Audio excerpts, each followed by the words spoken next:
Hey everybody, it's your girl Bondy Blue, and I am back for another Black Ink review, y'all. Okay, so I'm gonna tell y'all the truth. Like, I need some other shit to start coming on Wednesdays, Tuesdays, or something. Cause I don't know if I'm gonna stick it out with Black Ink Crew. Like, I am bored. I am bored. And some of the bullshit scenes are such bullshit. Like, I know it's only the first two episodes of both of these shows. Like, what, 3 episodes? Probably 3 episodes at this point. I know, I'm going to give it a little bit more time, but I'm just kind of rolling my eyes at both New York and Compton with Black Ink Crew right now. I'm just not feeling engaged at all. But whatever. So, New York. So, the episode starts out with C's having jokes about the chicken wing ordeal, okay, that ended in a body slam heard around the world. If you don't remember, quite a few seasons ago, a party was thrown at the tattoo shop 113th, and Puma came through, and Puma was being very shady, if I do say so myself. He was ribbing the shit out of the party. He wanted to let them know that if it had been him who had orchestrated the party, then the party would have been much better, okay? And he actually probably was quite right about that. If there's anything he can do, he can throw a damn party. He will get people in the Zoha, okay? And I could not say that Sky, coming off being a mixy chick, had the connections or the know-how to get that together. So he ends up dropping a chicken wing on the ground, and then loses his shit and picks Puma up and body slams him down on the ground so tough. And then from there, Puma tried to hit C's in the head with a bottle, and then somebody shot up someplace. So yeah, shit has gotten kind of out of hand since then. So the fact that they have now decided to become partners at 113th, it is definitely the 180 nobody was expecting, and it is hitting in the teeth. Like, when I really think back on it, y'all were like low-key trying to kill each other, and now y'all are partners, and it happened on the break. Like, we couldn't even see the progression up to this point. We just come back and you niggas is business partners. Like, word. Okay, fine. If that's the storyline that y'all are serving. But they announced the official truce for Puma and C's, and then he drops the wing on the floor in a ceremonial ode to what happened initially. And I'm like, okay, fine, whatever. Like, if I have to masterpiece theater this dumb shit, that's absolutely fine. So, y'all, Bae's mom is going back to Korea. And partially she's going back because she wants to try to force Bae to reconsider breaking up and divorcing Rob. Because she feels like if she leaves, then she will have to call Rob and depend on him to help with the baby. But Bae is over it. Bae says that she's ready to throw in the towel with Rob, okay? And her mom just needs to understand that. But her mom says she needs to give it a little bit more time. Y'all, Bae is going through it. So C's barber comes in the shop, and everyone is a guffaw because nigga ain't got no hair. But see, what you don't realize is nigga ain't got no hair because nigga ain't growing no hair right here. Okay, right up in this area right here. So if you ain't got no hair coming from right here, then it's best for you not to have no hair coming from here, even though the hair is still coming from here. So you got to get that shit shaved real clean and nice, so everybody don't see that you just not bald by choice. Because they got some people out here that's bald by choice. And that's the fool. Like, that's the fool in it all. Fool me. Make me feel like you bald by choice. Don't let me see the clown hair. Or like you can see the print. The print of what the hair would be if I would have let it grow out. But you know what you notice the most? It's not here. That's what you notice the most. It's not in this area right here. So Tati comes in and she calls Donna outside to the courtyard to have a private conversation with her. And she just kind of seemed uptight. So everybody was like, oh, what's going on with this bitch? So they go outside. And Tati says that she just talked to Kitty, and Kitty's mom passed away that morning. So everybody is in their feelings about that.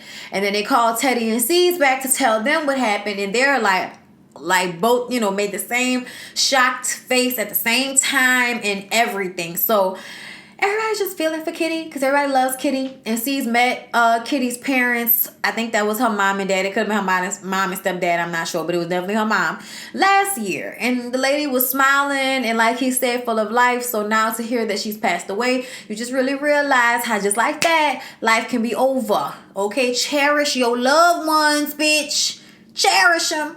So y'all, Q the assistant is about to become a character, I see, okay? I kind of like him. I think he cute. I'm like, oh, he cute. But I also feel like he's in denial if he thinks that we can't tell that he's gay from like a block away. Like, if you think I can't tell from looking at you, then you're fooling yourself, okay? Yeah, so he helped Cheyenne get her little wardrobe up because he felt like Cheyenne looked like a lesbian. And so he wanted to help her alter that. He said tomboy, but we know what he meant. She be looking like a little lesbian. So you want you to look like a little stud. So he wanted to help her out with that. And C's is like, what? Like, I asked you to go do something for me, and now you done came back with inappropriate ass clothes for my daughter. So she comes out with the little outfit, and it's like one of those tie-dye like knit joints, you know, where it's holes that touch your skin. And, you know, you can see through the bra part, and then it has fringes in the stomach area, and she's not the smallest young lady. So all of that skin feels inappropriate. Even if she was smaller, I would still feel like all of that skin was inappropriate. Okay, like that's your dad. And like it is see-through. Like it's see-through. And he was like, no. Take that ugly, inappropriate shit back into that dressing room and please put on your regular clothes. I appreciate you. You're welcome. Q, don't do me. Don't play with me like that. I don't want my daughter out there like that. And I totally appreciated that because that was not cute. That was not cute. It was not flattering. Like, if you want to get her to look a little bit more feminine, that does not mean then showing more skin, okay? That means finding things that fit her body type, first of all. Okay, a lot of flowy shit. All right, a lot of nice tights and jeans and cute shoes and tennis shoes and flowy shit. Okay, and good bras to lift up tits to give you some composition, bitch. Okay, to give you some shape, but like not too much cleave. Like, you know, like this is, you know. Let me see. This is appropriate. Okay, like, but no. So Crystal tells everyone in the shop that she wants to try girls. Do you now? Okay. Q says he's never been to a gay bar. And Mike, the other new tattoo artist, says, oh, I'm going to have to take you to a gay bar since you ain't never been to one. So apparently a part of Q's story is that even though he comes from Atlanta, when he was living in Atlanta, it wasn't cool to be gay. So he had a hard time and he had to hide that from people. He's not used to going to gay clubs. He's not used to being out in public, having PDA and all of that type of stuff with men that he's dating. So this is definitely a transition for him because New York has been free for a minute. Okay, Atlanta might be like newly proud of their gay people, but New York has been proud of their gay people since the 80s. And C's is like, wait a minute, Mike, you gay? And he's like, I mean, you know, like I'm open. I got my options open. And Tati is like, he's bisexual. Yo, why y'all can't never just label some shit? Like, there are labels for every fucking thing. Everybody says, I don't want to be labeled. Like, get the... You don't want to be labeled.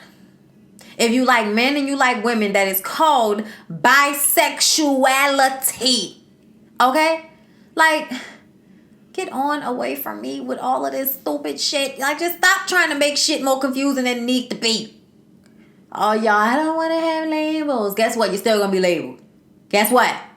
You're still going to be labeled. Now, it is up to you not to feel crushed by the confines of said label. Okay? You can call me whatever fuck you want to call me. I'm still going to do whatever I want to do. So y'all, you know, amongst all of this cheerful, you know, and gay conversation, they asked Bae what's going on with her because her vibe is totally different. And she says that she's been having a hard time. Plus, she can't go to Kit's mom's funeral because she doesn't have anybody to watch the baby for her. And C says that he's not going because he has so much going on. He got all of these businesses and Cheyenne is there and, you know, coming up with all of these excuses about why he can't go to Kitty's mom's funeral. And Tati and Zana are very upset about this because they're traveling up there to DC to be there with Kitty. And so the fact that he's not going to be there after their long, extensive history being together, we're upset. We're upset. C's feels like, shut up, Donna. Like you fucking 5-year-old. Oh, Lord. He want them to leave him the hell alone about it. But they not. They not gonna leave him alone. So y'all, Q and Mike go out to this little gay bar and they discuss him having to hide his sexuality, talking about Q, because Mike is just giving you all types of sexual energy. Like, he wants to hear about you. He's into you. We're talking. I'm listening to you. I'm looking into your eyes. I'm biting my lip.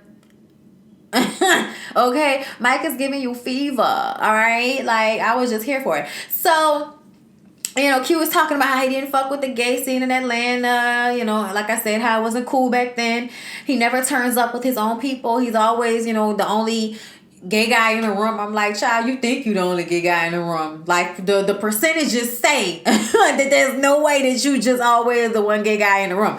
Child, you just might be the only openly gay guy in the room, okay? He's scared to be labeled gay because he doesn't want it messing up opportunities for him, and I totally understand that. But I'm trying to understand, like, in your job position, is it really still like that, being an assistant? You know, whatever it is you're trying to do, because you're an assistant, right? So being a celebrity assistant, like, is that usually hard for gay men? Like, I thought that was like one of the things that y'all be all right in. You know what I'm saying? Like, being a hairstylist or a makeup artist or a dancer. Like, you know, there are certain job descriptions. Well, you know, you get to be you without everybody acting so weirded out. You know what I'm saying? Like in theater, everybody's gay and touching in theater. So like if you're in theater and somebody, like nobody's homophobic in theater. Like, what are you doing? I'm glad Q has come to New York so that he can experience something different. Because, you know, you gotta party with the kids. Like, how could you not party with the kids? Like, what do you mean? Like, back in my day, we used to have fun at the gay club, but after a while, you gotta stop going because it was only one. Like, bitch, I don't need to see you same hoes every night. What the fuck? Okay, every weekend you same bitches, and then I went to high school with most of y'all. Like, fuck out of here. So y'all, Bae dresses like a retired evil ballerina and comes into the shop with a stank ass attitude. Puma brings in a new girl named London, who is a events coordinator, and she looks like a bottle girl to me. Like, I also can't stand when somebody wants to bring another woman, you know, into a business on these shows, and then they hold her up to spin as if how she looks has any bearing on how she does her job. Y'all are exhausting. It's like if y'all don't want to fuck her, then she can't work there. Bae gets upset and says that they're just trying to replace Kitty. All right? She gets very upset, and the therapist / bottle server like bitch, why do you have a tube top on, bitch? Why do you have a tube top on? Really? That was the best attire you could give us for this job entry program that y'all got going on at the fucking Black Ink Crew 113? Look, whatever. I can't with y'all.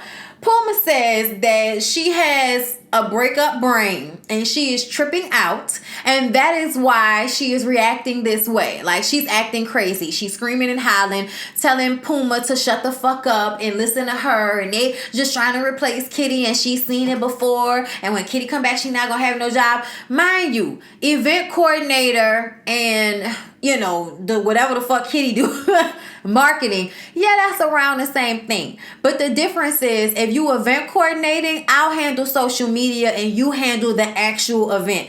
That shit can definitely be tallied off in a way that both people can have a job, okay? I don't think anybody's trying to kick Kitty off the show, Young Bae. I feel like Young Bae was doing too much. And the fact that she got in Puma's face and screamed that he was an asshole, like, if he was fucked up, he would have hit you for coming that close to him. Like, if he was a fucked up dude that would do some shit like that, you know, I just didn't like that. I wanted to, like, mush her. Like, bitch, if you don't get the fuck out my face, like, I don't care what you're going through. Getting that close in somebody's personal space as a woman because you just know that this man is not going to hit you. You know he not about that life. So you gonna go ahead and press buttons that you shouldn't even be pressing. You don't know Puma like that to get all in his face like that, babe. That wasn't cool. If I was Kwani, I would fuck you up. I'm saying, y'all, I'm very serious. If somebody ever tried to scream on my man like that, it would be a issue and a problem between us. And if we didn't fight, I'd be damned if we ever have a cordial conversation again. Like, you're not ever about to feel that comfortable with my dude to get in his face like that. Ever. Okay, ever. I don't have to worry. Lyric has a switch. Everybody think Lyric's so nice, but I would not be with him if he was, you know, without aggression. I'll say that. Okay. Anyway, y'all, so she stormed out. Good riddance to bad rubbish. Tati and Donna take a road trip to support Kitty. Who knew that they'd ever be friends? They're not friends. They're in a car together for 5 minutes. Like, get out of here with this shit. DC, New York, is it really that long? Like, get out of here. So they discuss C's not being there for Kit and how messed up that will be because of their extensive relationship. You know, they fucked. So back at the shop, Mike is asking C's and Ted who has the most bodies at the shop. I instantly think Donna and wonder why everybody is taking so long to hit the buzzer. Like, Donna, like, the fuck out of here. Like, we all know. Like, what do you mean? Can I go through the list? Okay, just the people off the top of my head that I could think of. Donna ate out Duchess. Donna had sex with Walt, with Teddy, with oh shit in a bathroom, no less, and probably way more than that because they were living together at some points. Jada, also. She had sex with Jada. I feel like I'm forgetting somebody, but that's a lot of people. Either way. Like, that is a lot of people. Only second to Ted, and I think Ted was trying to tally his numbers against Donna's, which is why he had to think for so long and wasn't really sure. Because he like, damn, we pretty close. I don't know, bro. It's like really a toss-up between me and Donna. So, C's goes to do a tattoo.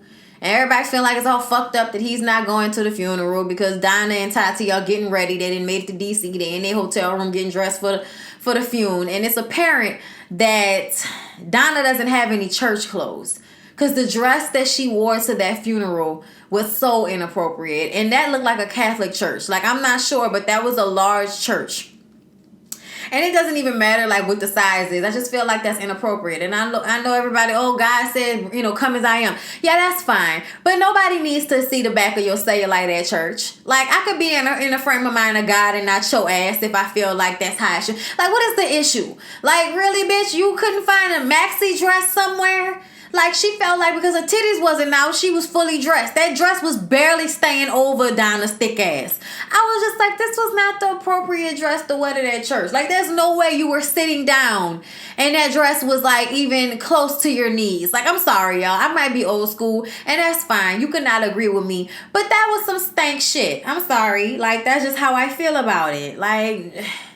So back at the shop, London has been there for a day, I guess, and the guys are becoming acclimated to her positive energy. Thinking about that versus how the rest of those negative ass girls act around here. Tati, Donna, okay? And this is when Ted decides to shoot his shot with her, and she says that can be discussed further at a later date. And then Puma turns to Walt and says, Walt, I've seen this movie before. Time